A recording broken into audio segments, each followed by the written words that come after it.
So we like to kick off each of our episodes with a little inspiration from somebody who has inspired us to do the work we do, and not in a good way.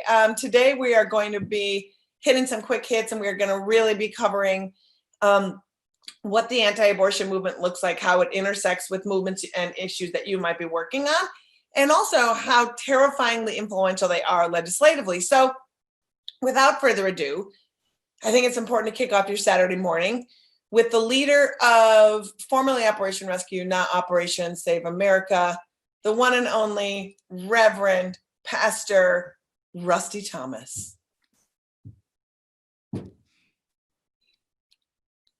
Ooh, let's start it again so we can get some volume on that.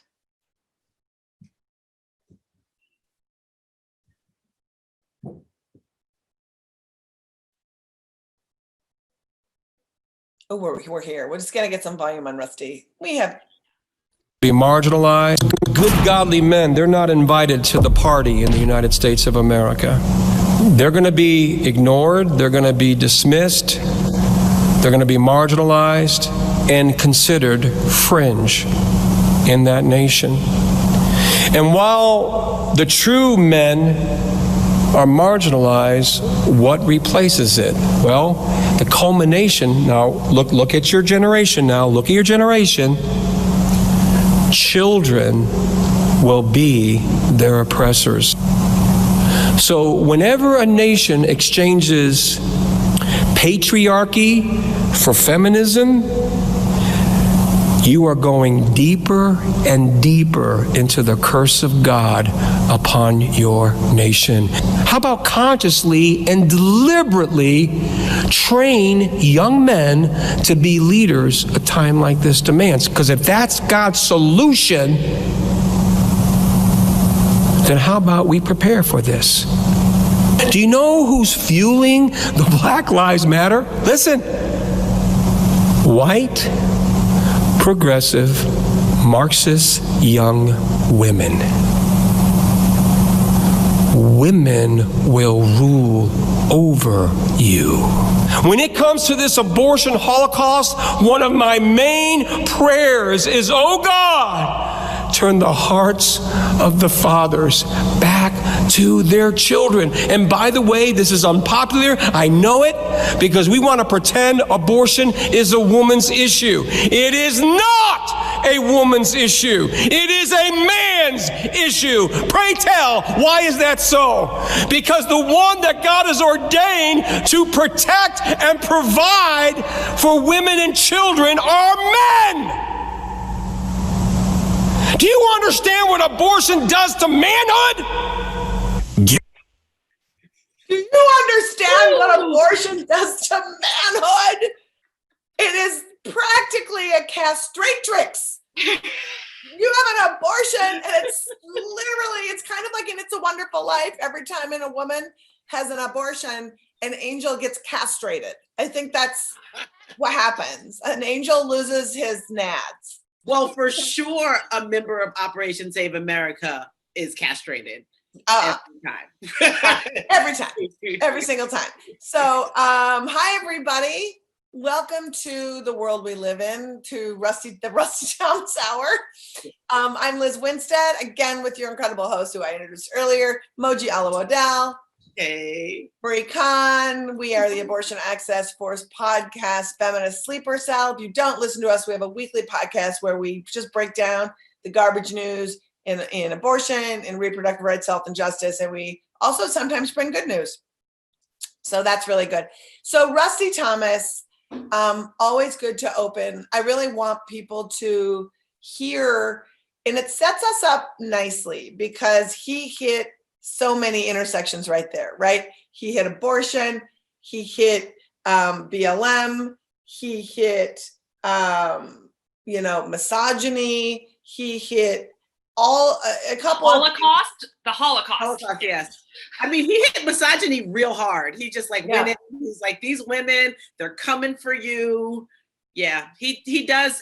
They're definitely, as we call them, an intersectional hate group. Yeah, an intersectional hate group. You give a woman an inch, she'll fucking take all the things. Your whole thing. Or just expose your profound mediocrity. I like how he really centered men and abortion. That was exciting. That's always exciting to hear. I really feel like when cis men take it upon themselves to actually talk about masculinity, and how when a woman just asserts, or a person just asserts themselves in a decision they make, that it strips away the, just like acid rain coming down on masculinity, it's just like, and then men are just apparently, dare I say, snowflakes? Ooh, what a wild concept.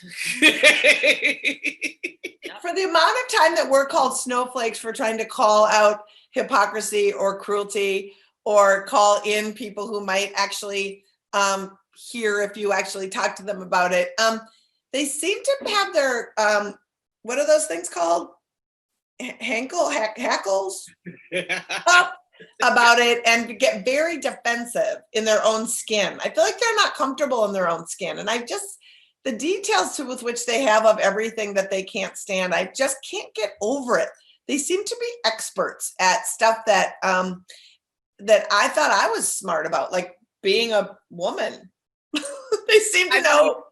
I feel like we treated Netroots attendees to like a minute or so of what was like an hour-long speech. It was more of the same. More of the same. And we'll get to more of that. And we're going to show you some other short clips of leadership from this national convention. That speech, just FYI, it was dated, but it happened 2.5 weeks ago. It's not like from the 50s. It's from 2.5 weeks ago, to a national gathering of people that they are rallying around to take up arms, which is terrifying. So we'll talk more about that with our amazing guests we have coming up, Robin Marty, who is a journalist. She is an activist. She is my go-to human on all things factual around the issue of access to abortion, what's going on in legislation. She just knows everything, and we're so glad to have her. And she also is going to talk about her new job, which I'm not going to introduce here. We'll talk about that, which is super, super cool. But, before we do all that, we love to just dive into the news of the day, what is happening as the world is burning all around us. There's actually really important news that is burning and isn't getting coverage. So we're going to do that. Marie, you want to kick it off? Yes, one of the things we wanted to highlight that we were really excited about at the end of late May, the ACLU, American Civil Liberties Union, worked to partner with a couple other states, organizations requesting, hey, it's COVID. Why is it the folks still have to show up to a clinic, to a center of abortion care to get the abortion pill? In the United States, you can utilize that pill for 10 weeks or less of gestation point in a pregnancy, but you have to go to an office to get it. It's heavily restricted. There are regulations put in place by the Food and Drug Administration that do this and treat this medication like you would treat other types of highly controlled substances for folks in other situations, folks who are working with addiction, who have other medical contexts and situations. Why do you ask, is the abortion pill here?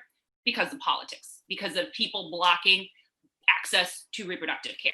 So thankfully, a judge listened to the ACLU, a judge out of Maryland, and that judge said, Judge Chang, hey, you know what? It's COVID. This presents an undue burden. I'm going to lift this and allow folks, hopefully, the ability to get at this abortion pill easier. We were excited. We talked about this in the Feminist Sleeper Cell. And of course, 9 states, led by Texas and Indiana, are trying to block the injunction that is designed to allow folks in some states to get better access to that pill. So that fight is going on right now. And it's mind-boggling. It's still COVID. It's even when it's not COVID, it's horrifically difficult to get an abortion, regardless at what point you're at gestationally. And these folks, these 9 states and other politicians, folks just like OSA that are out there, pretend politicians legislating our uteruses, other folks' bodies, are saying, nope, you don't get to do this. Well, and I would say, it's in our advocacy, it's always so fascinating. it's so on every single piece of what is happening around reproductive care is so underreported that like folks don't even understand that that a medication abortion exists. Like folks don't even understand that you can take super safe pills, that were introduced, back in the 90s, bless France. It's a 2-pill regimen. You can have it up to 10 weeks right now legally. It is been, but the second it came and the second it was like, oh, wait, this is going to make abortion care easier, more private, give the patient who needs the abortion control over how their abortion goes. Immediately, the antis had to have a stake in making it bad somehow. And so they gave it this crazy classification that means that the only way you can distribute it is through a doctor in person, like medications that are like super addictive or for other reasons you need to be supervised to do it. And what I find so interesting about this injunction, just like so many other things around abortion regulations, it's like you can't say sometimes it's safe and sometimes it's not. So even though we have a pandemic, and it took a pandemic to kick off somebody to say, just like every other piece of telemedicine that we are examining and allowing for folks, this should also be. Why wasn't it before? How did it get this classification to begin with? And it's because I think we don't have larger groups of people advocating for full and 100% autonomy over your own medical care. Also, I think what we touched on this yesterday and we touched on it a lot, but it's also just about the blaming and shaming pregnant people, right? It's like, oh, this could be really simple and easy and you could manage it yourself, but we would like to add extra levels of complications, which it's wild that like, yeah, the judge said, oh no, there's no reason to do this. And these states are coming and like, no, we need it to stay complicated. This is very important to us. Yes. And also we need it to stay complicated, and we should not talk about it very much so that we can't have healthy, smart conversations around what does safe managed care look like, and that it exists with the narrative that which was a rightful narrative when people were trying to access abortion when it was illegal and there wasn't safe ways to manage your abortion. That's why it's like when we talk about hangers and we talk about this stuff,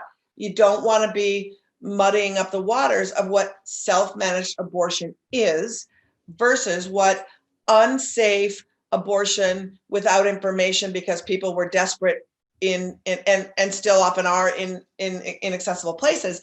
But having conversations, it's just so important. And I think like people don't even know simple things like that an abortion with a pill is a miscarriage. Like it's the same effect. Nobody in the medical field would know the difference. If you went in for a checkup, if you took medication abortion, people wouldn't know unless you told them that you had a medication abortion. Like there's really real things, how safe it is, and I just feel like it makes me feel just really sad that we aren't having these safety conversations and putting ownership of our own healthcare into the hands of the people who need it. Exactly. I'm really glad you brought up miscarriage because that was a carve out, right? Even when it became available, or the judge ruled that it should become available, there was still this carve out, like for abortion, not for miscarriage, which also doesn't really make any sense. But that's another sort of exception that was thrown in there. And I'm not a lawyer. I don't know why.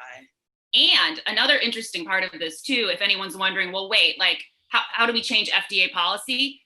Federal Health and Human Services Department oversees the FDA. And who appoints the head of Health and Human Services? The President of the United States. Or the governor. Or the governor. So who you elect in those roles dictates who's going to get to pick the head of Health and Human Services. And that trickles down to the very prescriptions people that are watching this need, the very medical care people need. And I just say too, like, it can't be stressed enough when we talk about all of these obstacles that come up around abortion. We talk legislatively so much, but the regulatory things that happen that people didn't vote on, that bodies like HHS come into being that do, it's really incredible. And I was really, when we were talking, we talked a little bit about yesterday, and we did a really expansive piece on it at Netroots last year, but in examining what the Department of Health and Human Services and what that umbrella is, my eyes were opened. I did not realize that, for example, the kids in cages policy was developed by an anti-abortion extremist who was put into this this Department of Refugee Resettlement, which is under Health and Human Services. And so the person that was setting up the kids in cages came from the anti-abortion movement, had no experience in children, in resettlement, or refugees, just was literally an anti-abortion zealot that got placed in. And so it was, it's interesting to find out that all the things that are under Health and Human Services that, like, I literally had no idea, and how when they can just create a regulation, it can get put Title 10. Yeah. Title 10, how that gets regulated, like a lot of stuff can be it changed just by having sanity within the Health and Human Services, and as we look at our COVID response and the Department of Health and Human Services, and you can just kind of see it playing out in real time. What happens when incompetence reigns supreme? It's kind of a mess. So yeah. So it's very exciting, and hopefully it's a situation where if we, as people who have seen this happen, and states are allowing telemedicine on some level to happen with abortion provision, hopefully it is, you can't put the toothpaste back in the tube. Like, you can't just say, oh, we're going to go back to not having it without a reason other than, are you putting us at risk or are you not? Because if you're not, then let's just keep this door open. Exactly. Right? Exactly. Yeah. What else you got, Marie? I think we're going to make Robin very happy with this next story. Yes. So we have, and Moji, feel free to jump in here. Poor Marie. Abortion funds, clinics are near and dear to our heart. And we are really, really excited that the Yellowhammer Fund down in Alabama a couple of weeks ago announced the purchase of an abortion clinic there, the West Alabama Women's Center in Tuscaloosa. And very recently, they just announced also the amazing news that Dr. Leah Torres is going to be coming in to head up that clinic. Yeah, and I want to say a couple weeks ago on our podcast, we interviewed the new executive director of the West Alabama Women's Center, Lori Bertram Ross, and incredible. The interview is so good. She is so full of life and so amazing. And it's really great to just listen to the journey of activists who started an abortion fund that wanted to really expand what it means to fund reproductive care. We talk a lot on this podcast. We've talked at Netroots about the true path forward is to honor and fund all pregnancy outcomes. If we want to say that we are a country that truly believes in somebody's space and care, it means you fund all pregnancy outcomes. You are excited and want to help them if they need help carrying a pregnancy and raising that child in a safe and healthy environment. And you gladly will fund somebody who has decided that that pregnancy and having a child is not the right time for them. So it's very exciting too. And Leah Torres has got an incredible Twitter handle. She's incredible on Twitter. Must follow. Has been somebody who has dedicated her life to providing abortion in spaces that are hostile to abortion. In Utah, now going to Alabama. It's pretty darn cool. It's really exciting because this comes at the heel of Alabama passing the most restrictive law ever. And I think when we had our conversation with the executive director, they pointed out that actually the fund wasn't doing great, but because of this restrictive law, donations poured in and it gave them the funds to really push the fund forward to buying a clinic. So this is super exciting. And I have to say, I'm really excited, and we'll bring Robin on in a button when we wrap this. But I just want to say too, it was very exciting to have developed relationships and traveled to Alabama. We've been to Alabama 4 times: Montgomery, Tuscaloosa, Huntsville, Birmingham. And to be able to develop relationships with these really incredible activists who were working so hard, and to remind people that in places like Alabama, like, you see such true intersectionality. You see people who are doing the work of prison reform, LGBTQ work, just like, working on healthcare for trans folks, like unionizing, like people who are doing all this work. And so when Alabama happened, and there was like well-meaning people who were like, oh my God, this is happening, give to Planned Parenthood. And it's like, there's not a Planned Parenthood in Alabama. What you need to do is donate to this abortion fund. And so to be able to help push that narrative forward for Yellowhammer, because we had developed those relationships, is the reason that we do this work. And it's the reason that everybody needs to get to know, when you are doing whatever discipline you are focused on, please figure out a way to know who you are working with. Because media, if we rely on media, the go-to people are generalists. They're never the people who are actually on the ground doing the work, or very rarely. And so to be able to get to know them, you're actually doing that one-to-one activism right away. And you are able to direct people to the people who are doing the work. And I just feel super good about that. So without further ado, let's bring on our guest. Marie, do you want to give this drum roll intro to our friend? Yes, we are so excited to bring in Robin Marty. Yay! Welcome here. Robin is, in addition to being a journalist and the author of several books on abortion, the latest being The End of Roe: Inside the Rights to Destroy Legal Abortion, she is the comms director of the West Alabama Women's Center. Robin, hello. Oh, so actually this whole thing has been kind of wonderful, because it is popping into my head that, Liz, we met almost exactly 5 years ago, and we met in Alabama.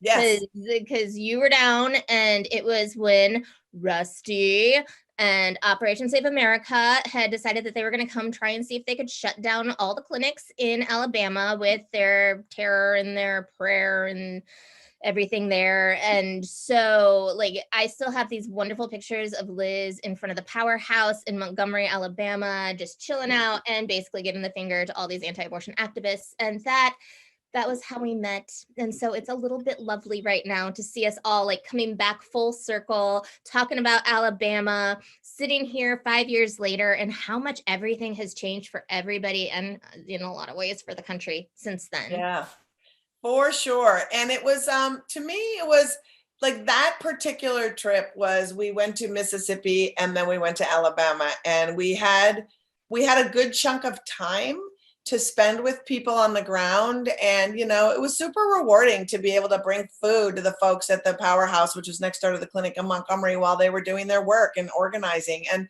and to really understand. So often, like, I'm a northern person, I'm from Minnesota, I live in Brooklyn, to really learn and see folks who are fighting a battle in states that people write off. I'll never forget Mia Raven, who was at the powerhouse and running the powerhouse, activist down there who's great, called me and said, can you just do anything? Because Doug Jones can win if people know Doug Jones can win. Can you just and I said, well, why don't you come on our podcast? I don't know how many people we have, but she was so, and that's when I was like, listen to the people on the ground. They will tell you, and then I think we started shaming the DNC, be like, support this person. He can win. And Mia was right. And Doug Jones won. And she's like, no one understands, it was just great. So I'm so happy you're here. Robin. And it's one of the things that's so frustrating now, being like deeply embedded in, so we're calling our region the Deep South, because we are dealing primarily with the Gulf Coast. We're dealing with Mississippi.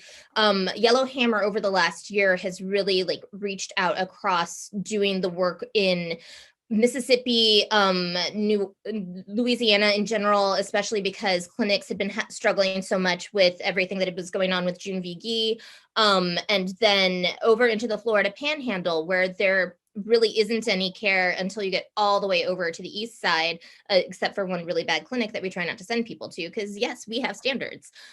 So the problem is when the broader people look at how to invest in resources in the South, they think to themselves, okay, Texas is turning purple. I want to make sure that Texas has the resources to do their political work. Georgia is turning purple. I want to make sure Georgia has the resources to do political work. But they look at Mississippi and they look at Alabama and they say, we don't think anything can change there, so there's no point in building a movement. And so that's where we had to come in and just make the movement from scratch ourselves. So it's not just about abortion, and it's why we have so many intersectionalities going on, because we have to do the Black Lives Matters work. We have to do the prison reform work. We haven't even expanded Medicaid yet in Alabama. Those are all of the things that we have to be doing together. And so this is how we can build our own power from the ground up, since nobody wants to help us. Well, also, it's so, I'm going to use the word gross because I'm from Minnesota, but it's so gross that the epicenter of the civil rights movement, that you say that with Northerners are like, you know what, I don't know if we should do anything in Alabama because can we really make change? And it's like, yeah, bitch, did you miss the 60s? All that, like, yeah, and it's very, also the Civil Rights Museum in Montgomery, Alabama is one of the most, I'm telling everyone, if you are looking for, after COVID, if you are looking for an enriching trip, you can go to the Civil Rights Museum, you can go to the Rosa Parks Museum, and bonus, the Hank Williams Museum. If you like old country music, it is fantastic. So, and it's such a rich, Alabama's a rich tradition. And if you don't know that after the passing of John Lewis and the many documentaries and things, then I can't help you. But like, things that's really heartbreaking is so with Yellowhammer over the last year, one of the things that we've worked really hard on is making sure that we have mutual support for other organizations in the ground in the state. And one of our biggest partner organizations is called TKO Society. It's the Knights and Orchids. And so we're working with them in Selma and in Huntsville. It's a Black trans-led group. They're basically organizing around Black trans teens, but it's Black-led, trans-led, and this is what we call the Black Belt down there. So it is the absolute poorest area that you can live in the South. And we're talking like destitution. And so being able to help them, recently we just helped them to do a fundraiser so that they could have an organizing center. We provide support for them so that they can get food out to the community, medical care, medical supplies, all of these other things. This is Selma. This is like the epicenter of where we say that all human rights matter, and people just ignore it. Yeah. Which brings us to when you ignore it, who then gets to create the narrative, put the power, affect the vulnerable, especially, when you look at white folks who are looking for somebody to lay blame to all the things that are happening, and those blames lay onto women and anybody on a gender spectrum, Black people, brown people, everybody, right?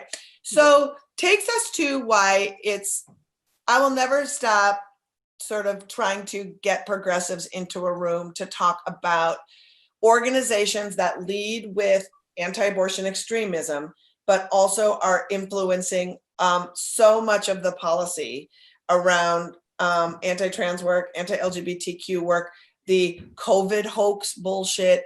Like, these are all behind it. And Robin, you have been a student forever of these organizations and these movements, and I always go to you. So I'm wondering if you could give our folks just a little bit of a history of, just to kick off, Operation Save America and where their power lies, and then we'll kind of branch off into other anti-abortion organizations that also have power that people should be looking at. Sure. So I'm going to do like high level, because you just basically asked for 3 days worth of. I know. I asked for a seminar. To tell you about Operation Save America. So, but I'm just going to do a high level look at how the anti-abortion movement started in general And for people who are really interested in this, what really got me into this subject was a book called Wrath of Angels, and it was by Judy Ryson, and I forget the name. Oh, Judy Thomas and somebody Ryson. But anyway, Wrath of Angels, it's kind of hard to get right now, but it is an amazing book that takes you from just before Roe to about the FACE Act, and it covers the anti-abortion movement. And I will tell you this, I talked to Troy Newman, and he sat down for multiple interviews with this woman. Explain who he is. Yes, Troy Newman. When we start talking about Operation Rescue schisms, Troy Newman is currently in charge of Operation Rescue. But Troy Newman actually said this is a writer who was not horrible. And so the fact that he called her not horrible means that it actually did a fairly good job of representing what was going on, in their opinion. So that's really high quality to them.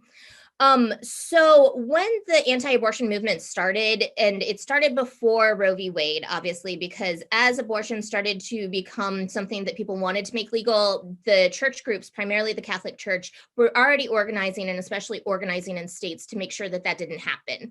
They didn't win, obviously. That all turned into what is now known as National Right to Life.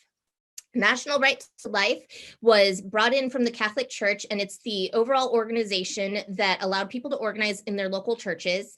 And so that's why you have all these different versions of state right to lives. Then you had the next big group, which was Pro-Life Action League. And Pro-Life Action League was trying to organize people to close clinics. That's where you got ideas like people would call it clinics over and over again in the 80s so that nobody could get in on the phone lines. Joe Scheidler, who ran Pro-Life Action Network, had a book that was called 99 Ways to Stop Abortion. And most of it was like terrorist tactics of go slip into their meetings and then follow abortion doctors home, all that sort of fun stuff.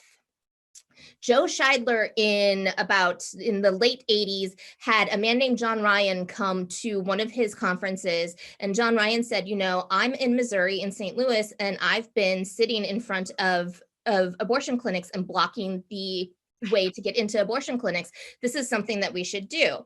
And there was this other man who was there kind of playing the piano and brought along for fun, and his name was Randall Terry.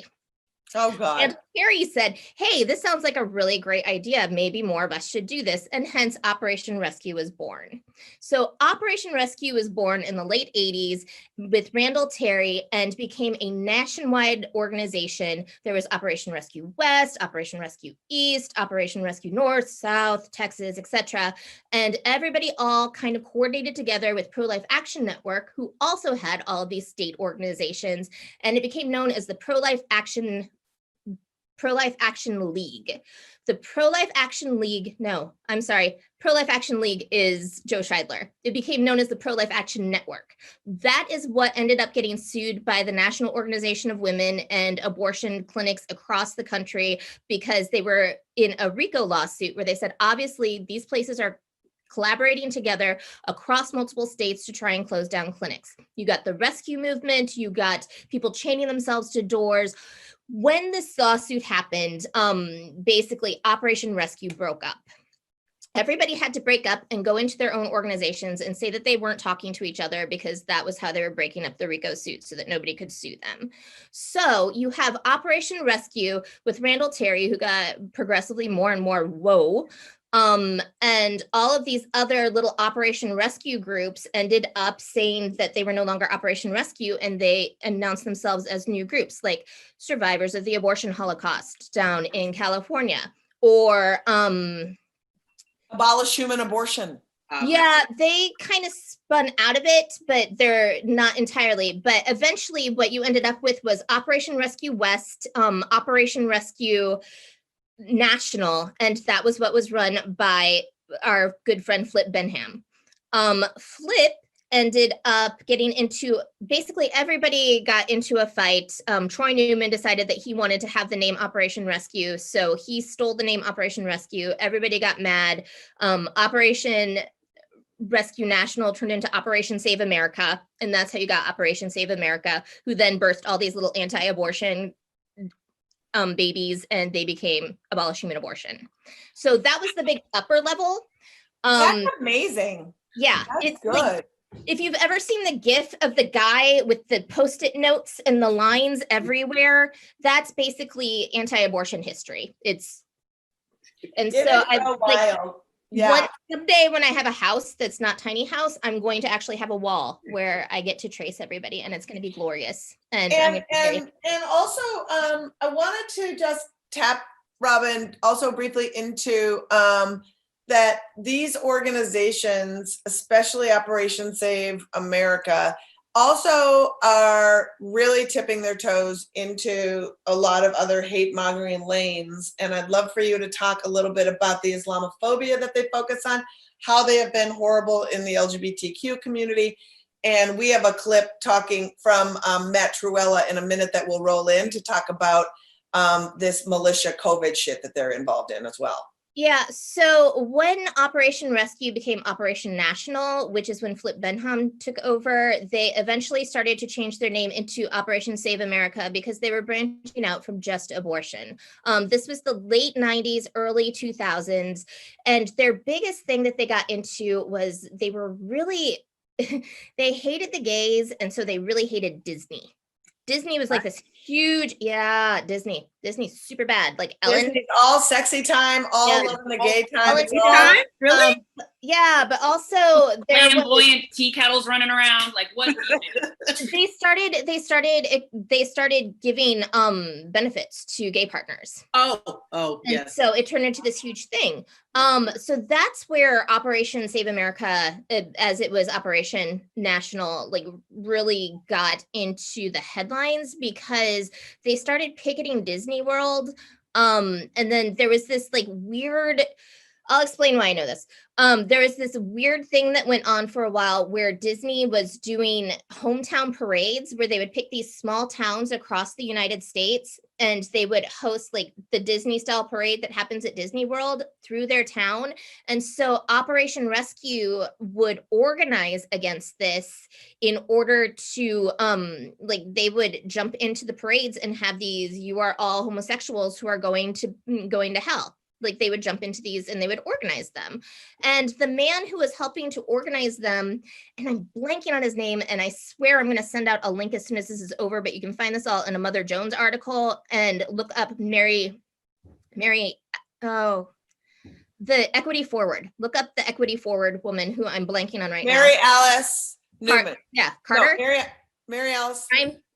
Anyway, Mary Alice. Look up Mary Alice and Mother. Mary Alice Carter. Thank you, Anna Bean. There. And Disney. And so the guy that was helping to organize all of this is now in the Health and Human Services Department. Yeah, that sounds about right. Yep. So Scott something, and I'm blanking on his name because I stopped researching him, and then we found 50 people in Health and Human Services in our research. Thank you, Kat. Yes, Scott Lloyd got his start with Operation Rescue. Oh, Scott Lloyd, our boyfriend. Save America.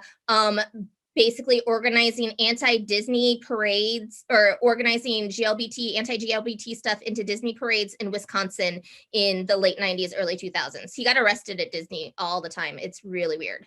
But just a sidebar, when I was at the Daily Show and that was happening, we walked through the Disney store and all we did was identify every Disney toy as either a dildo or a butt plug. And we just walked through the whole thing being like, dildo, butt plug, dildo, princess. And then they finally threw us out of the store. But not before we got everything on tape, because that's how you childishly deal with a giant issue. I'm never going to look at a Disney thing the same. And I am very, very glad that my kids have outgrown that stage. Thank you. This is not a family show, y'all. No, it's not a family show. But I think that's like, it's so important. And to watch Flip Benham, who you mentioned, who is still out in front of the clinic in Charlotte every week, somebody who prides himself. I highly recommend watching AKA Jane Roe. It's really interesting to find out that Flip Benham in that crew was, funding Norma McCorvey's fake transformation to pro-Christian, anti-abortion extremists, baptized her. But he prides himself on burning Qurans outside. Pride. Oh, don't say pride. Yeah. And just taking on the trans bathroom things in a way that is just so hideous, speaking before city councils. And when we were taking on Operation Save America last summer, they were planning a massive hit at Drag Queen Story Hour, which is this incredible, I've seen Drag Queen Story Hours in several different cities, and it's just this amazing story hour to introduce kids to trans people and folks that are doing drag and have this really joyful experience in a kids hour, and they were out there promoting it. And so so they're anti-gay, they're anti-trans. As you mentioned, they like to burn Qurans because they think that that's fabulous. And one of the things that is really, we were talking about how this all transfers into politics and how this transfers into what you see on the ground. They are a group that is really good. Like, nobody's ever going to elect a AHA member into Congress, knock on wood, maybe, hopefully. But the way that they work locally is really powerful because they will get people into city councils. They will start to pressure people in school boards. They will, like in Oklahoma, they're going over and over again. I think they actually managed to get somebody who did, I know they were trying to get somebody who would say that abortion was homicide, and that Joseph Silk was holding state office, and he's running for Congress right now. Right. And so what people don't understand is that big picture, maybe they won't get into a place where where they will be making hopefully statewide decisions or countrywide decisions, hopefully. But all you need is somebody who can control a city council, and you can shut down an abortion clinic. If you have people who are, like we saw in Indiana with Whole Women's Health, when they were trying to open their clinic that was just going to do medication abortion, the fact that the city council kept stalling them over and over and over again and would not let them have the license that they needed, I think it took close to 2.5 years before Amy was able to actually open that clinic, because cities have so much power when it comes to access to an abortion clinic. They can make it so that you can't get zoning. They can make it so that people can be too close to your clinic. They can make it so that you can't get a noise ordinance. Like, they can say how much activity happens in front of this. And so we have to pay attention to the fact that these are super, super, super fringy. And a lot of times people look at them and say, oh, well, nobody is ever going to fall for that. It's too fringy. But you only need, in cities of power, to have 1 or 2 people in a place, and they can overturn everything. And that's right. They're fully aware of it. When we watched their conference 2 weeks ago, they had full trainings. Like, this is what you can do in your city, in your state, to put the things that we find important into either, if not state law, at least like practically how they work in the state. And they also had elected officials. You have Matt Shea out of Washington State, in the Spokane area and in Moose Lake area. And you have Joseph Silk, who we talked about. You have a person in Arkansas, the person that has been pushing the bill in Arkansas, a state rep who also owns a church, And so in places, the state of Wisconsin has a very influential group of Operation Save America people who lobby regularly. And we're going to show you a clip of Matt in a second. In fact, why don't we pull Matt up, and then we'll tell you a little bit about the conference that you saw the clip from Rusty earlier. We're going to play this Matt Truella clip, and then we're going to tell you about the action that we do around these gatherings. So this is one of the leaders at Operation Save America who lives in Wisconsin. We are in a war at this point, and you must step forward and confront the tyrants. Face masks are the trademark of sheep, citizen Gestapo, and tyrants. I refuse to wear one. I will not shop at places that demand I wear one. And I will not only not shop while they demand it, I will never shop there ever again. Take the Jews, for example. It didn't happen that just one day boxcars showed up and they told all the Jews to meet over by the railroad station and told them, hey, jump on, you're all heading off to the death camps. There's always 1,000 accommodations to tyranny before you get to the final solution. This is absolute evil, absolute wickedness. It should not be tolerated for a minute. And it's all happening because we've forgotten God. And our nation is being turned into hell because of it. But that doesn't mean we should just sit back and say, isn't this interesting, while we eat popcorn. The American people have been indifferent and compliant with every evil that has come down the pike. They have been indifferent and compliant with the slaughter of the preborn, the actual murder of little human beings. They have been indifferent and compliant with homosex being decriminalized and sodomite marriage being legalized. They have been indifferent and compliant with the decriminalization of adultery and the proliferation of pornography. They have been indifferent and compliant with every evil that has come along, which impugns the law and word of God. You now are in the crosshairs. This nation is breaking apart. It will break apart. There's nothing redeemable here. There's no sense in trying to keep the union together. Put a security plan together for your home. There is huge evil afoot here. That's because the standard is this for true Christianity. If the state commands that which God forbids, or forbids that which God commands, we're to obey God rather than man. Our text, Psalm 9, verse 17, the wicked shall be turned into hell, and all the nations that forget God. That should break your heart. We are that nation that's being turned into hell. Get in. So we know that was a long clip, but it was worth it because when I met Robin, and when we opened with this conversation, the Operation Save America people have an annual conference that they hold in a city or a state every year. They choose that state for various reasons. They are gather in hundreds, sometimes near 1,000 groups of people. They are outside the abortion clinics with those horrible signs.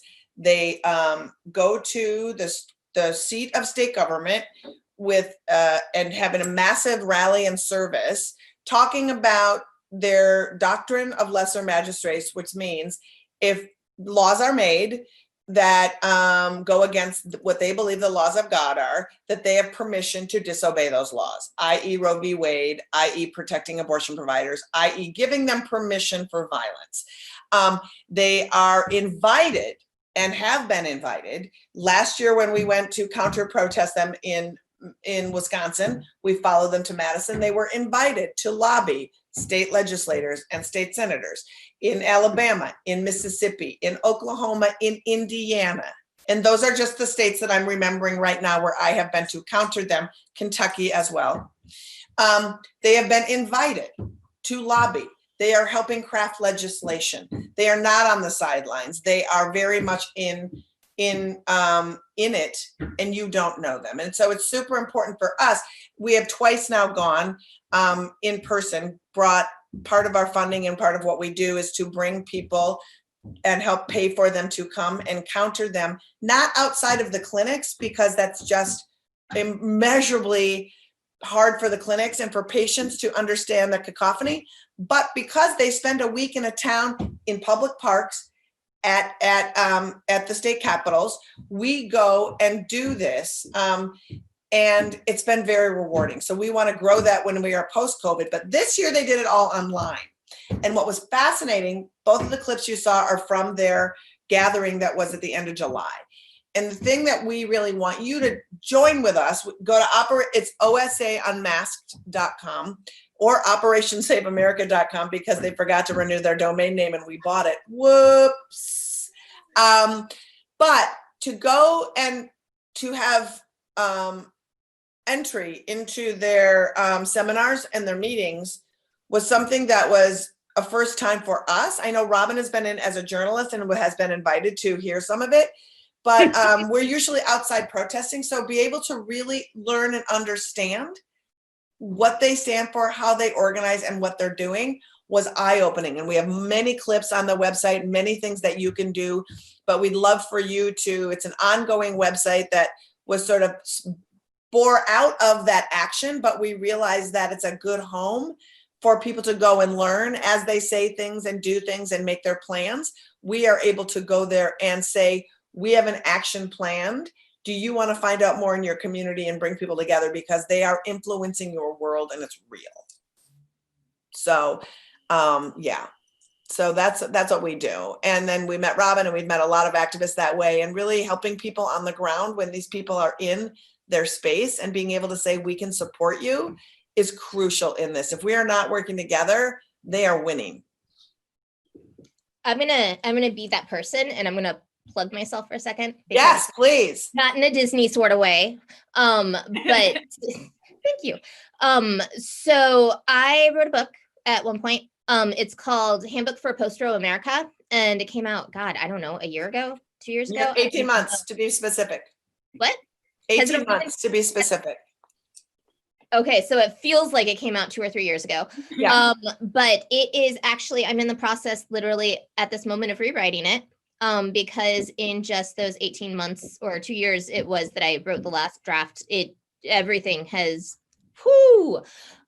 And so one of the things that is being built up in this new version is a lot more action that people can take. We've redone the entire thing to update it and add a lot more information, but we're also doing checklists at the end of each chapter that gives you an action plan that you can take that will allow you to decide, like, if you're going to seek out an abortion, what are all the things that you need to do? If you are going to have a self-medicated abortion at home, what are the things you need to do? If you're going to try and do civil disobedience, what are all the things that you need to do?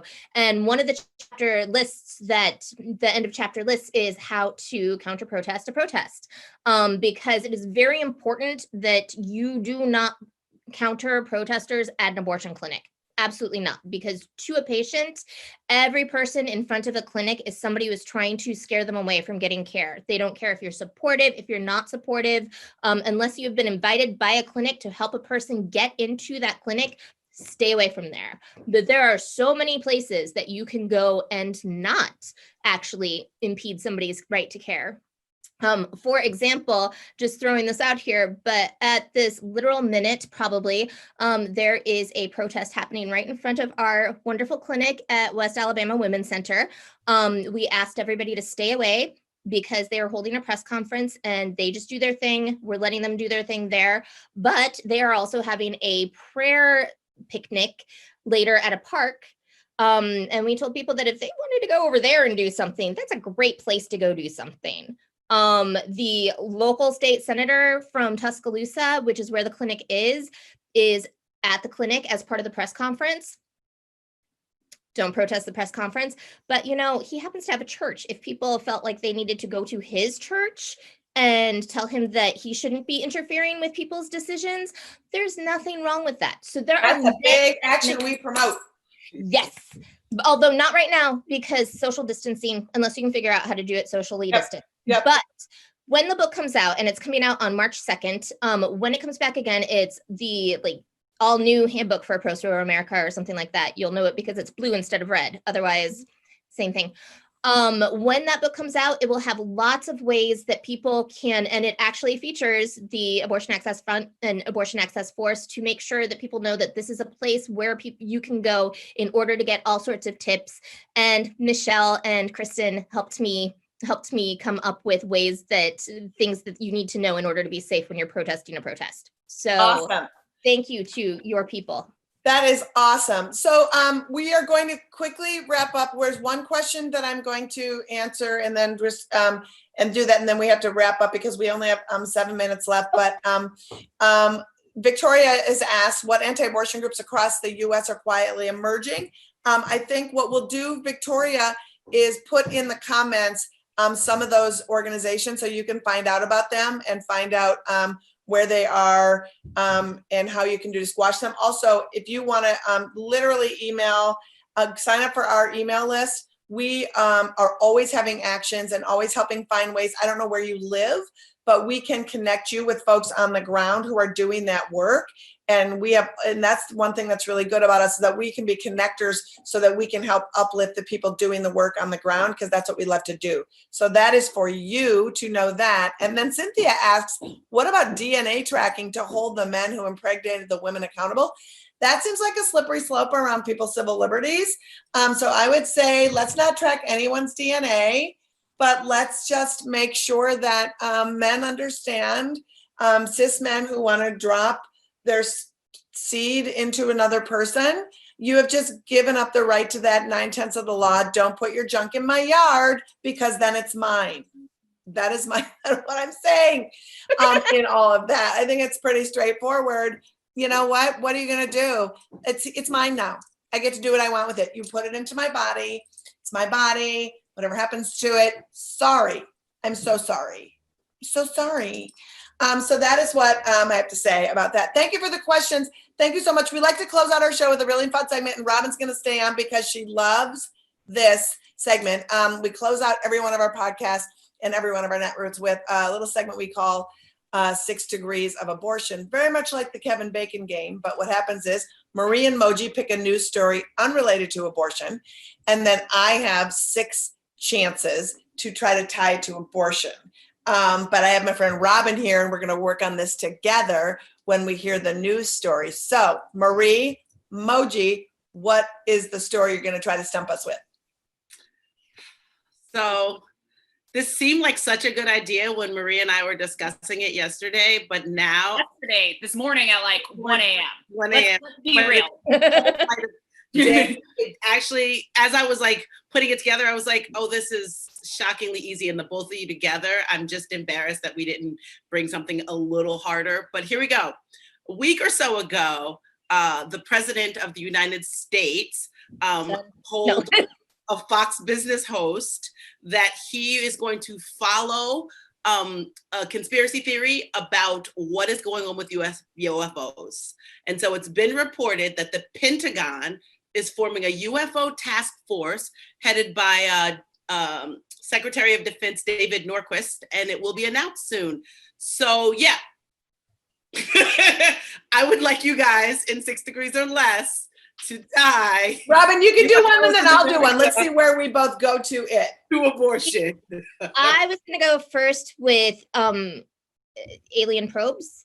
And then obviously they'll be really good at that because we already know that they love doing like non-mandatory ultrasounds all over the place. So they've got lots of practice.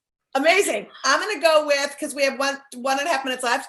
If it's UFOs, that's a job for Space Force. Who runs Space Force? Mike Pence. Who runs abortion? Mike Pence. So that is where I went with it. So 2 routes, 2 people. Sorry, kids, you didn't get us. Robin, Marty, you have been a gem, and you are a national treasure for helping us with educating all around this issues. And thank you for the work you're doing. People can support Yellowhammer Fund. People can support the West Alabama Women's Center. Find out all about them. It's incredible. We have to go, but I want to thank you on behalf of Moji and Marie and Netroots Nation, our fam at Netroots. Thank you for being so great. We love being here. Hopefully we will see you in a post-COVID world very soon. Until then, go to aafront.org, sign up, find out who we are, find out what we do. Listen to our podcast. It is the Feminist Sleeper Cell. Subscribe, all the places you can subscribe to podcasts. It's good. You get a download. I love you. They're going to kick us off. Bye, everybody. Thank you so much.